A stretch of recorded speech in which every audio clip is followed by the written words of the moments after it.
Muito obrigado. É um grande prazer estar mais uma vez aqui com vocês no nosso segundo dia. Eu fiz uma visita maravilhosa ontem a Porto Alegre. Nós tivemos um jantar muito bom ontem na churrascaria, e a quantidade de comida que eu comi ontem foi mais ou menos o que eu como uma semana inteira. Normalmente. Eu não entendo por que os brasileiros são, como que eles são tão magros, se a quantidade de carne que eles comem é tanto. Talvez se exercitem muito, caminhem bastante. O meu tópico hoje é a economia das redes e da tecnologia digital. Ele é um assunto divertido, na minha opinião. E provavelmente seja divertido para vários de vocês, como ouvintes, porque todos estamos interessados em coisas em rede, coisas digitais, todas as nossas parafernálias e os nossos aparelhinhos são digitais. Aqui temos as minhas anotações da palestra e todos nós adoramos essas novas tecnologias, não é verdade? Usamos a internet de tantas formas, todos os dias, que nós às vezes nem estamos conscientes. Usamos nossos celulares o tempo todo, a maior parte de vocês fazem parte do Facebook, no MySpace, vocês conversam com seus amigos e assim por diante. Então nós, por um lado, normalmente, nós nem nos damos conta desses fenômenos, nós não pensamos, não paramos para analisar com cuidado todos eles.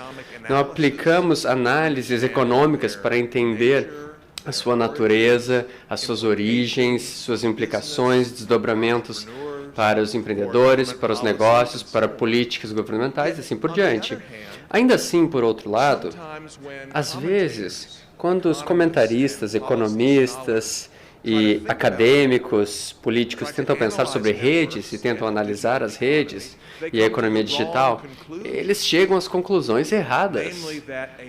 Ou seja, que uma economia em rede, uma economia digital, é tão diferente de qualquer outra coisa, de uma economia mais antiga, que novas regras e novas teorias e novas políticas precisam ser aplicadas, dizem eles.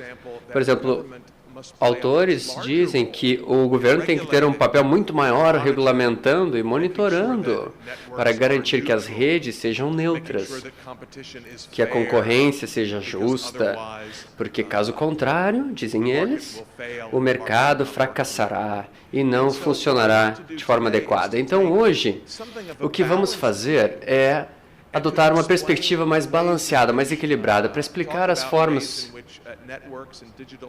como a tecnologia digital melhora as nossas vidas, para que os empreendedores possam realizar coisas que não podiam anteriormente, explicando o papel do empreendedorismo na economia digital, mas ao mesmo tempo eu gostaria de encarar alguns mitos, desbancar alguns mitos muito comuns para explicar o porquê os mercados fracassam, de acordo com a vantagem do primeiro entrante, de retornos aumentados e assim por diante. Eu sei que as redes e questões de rede são muito significativas aqui no Brasil. Estávamos ontem no restaurante e eu notei que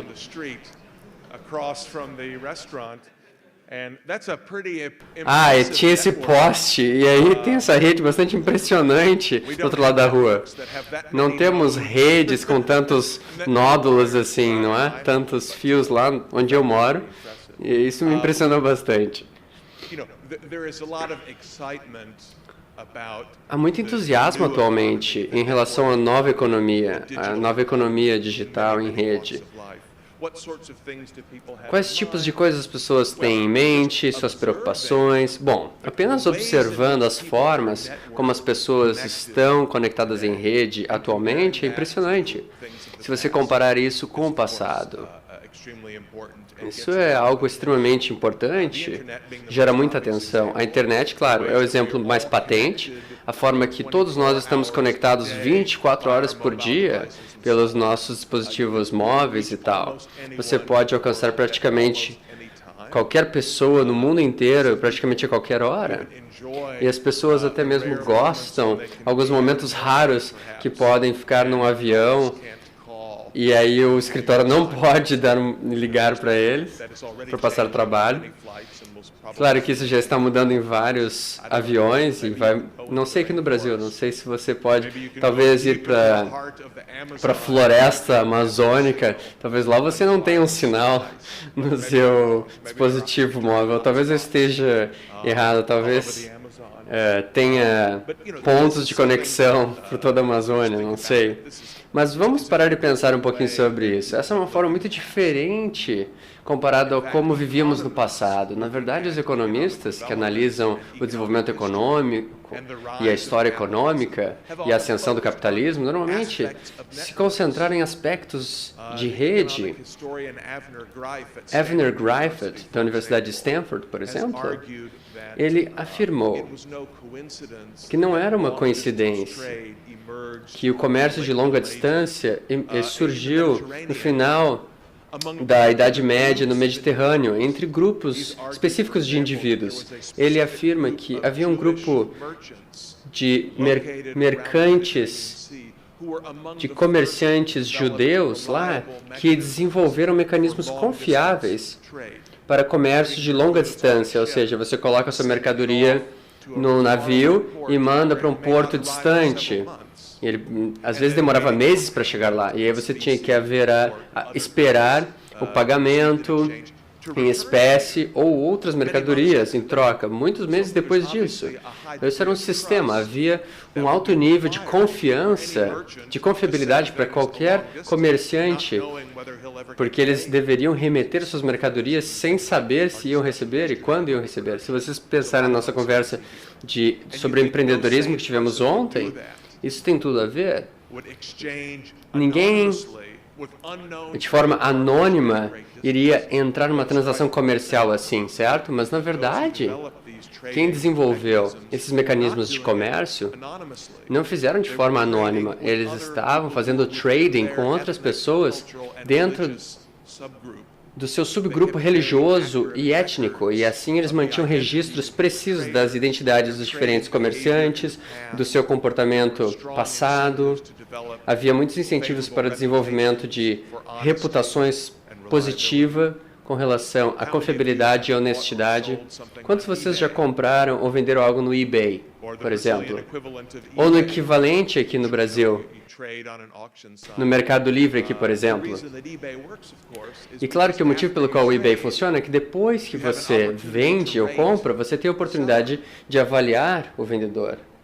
E é por isso que funciona. Se você mandou um dinheiro através do PayPal ou outro sistema de pagamento e o vendedor manda a mercadoria que não é adequada, que não foi o que foi divulgado, ou tem baixa qualidade, ou nunca mandou a mercadoria, por exemplo, você pode colocar uma mensagem bem ruinzinha e você pode esmagá-lo na avaliação.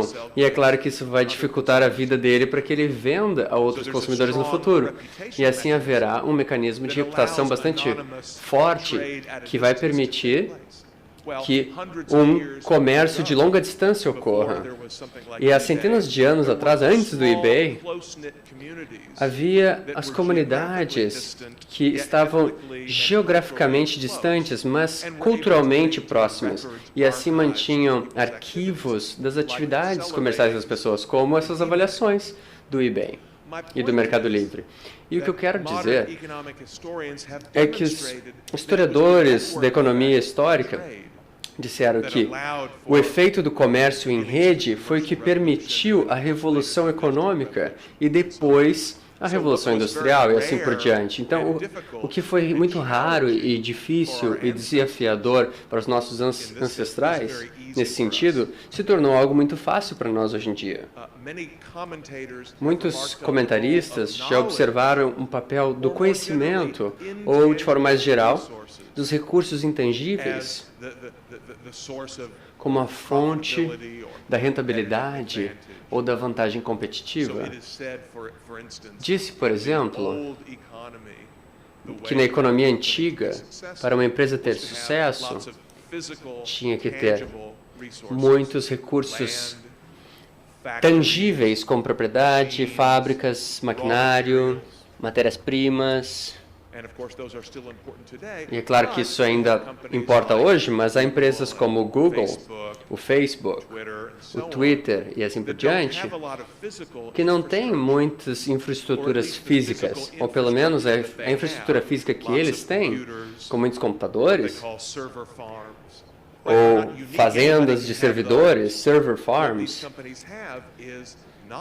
Na verdade, se trata de informações, de conhecimento, de reputação. Isso é o que mais importa no mercado para eles. Os recursos que geram os maiores tipos de vantagem competitiva.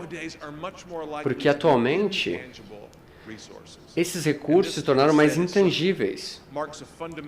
Então, isso marca uma diferença fundamental entre a economia atual e a economia antiga. Todos vocês já ouviram falar da lei de Moore? Vocês já ouviram falar, certo? O nome do cara era Gordon Moore, especialista em semicondutor, não o Michael Moore, não o documentarista Michael Moore, que faz um monte de filmes bobos. O Moore, ele era um engenheiro, fundador da Intel, de semicondutores, que observou que existe uma aproximação, não uma lei praxeológica, mas que o poder computacional de um chip, ele dobra a cada ano e meio a capacidade de processamento. A cada um ano e meio, a capacidade de processamento de um chip, ele aumenta uma vez e meia. Isso, claro, que é um crescimento exponencial da capacidade computacional.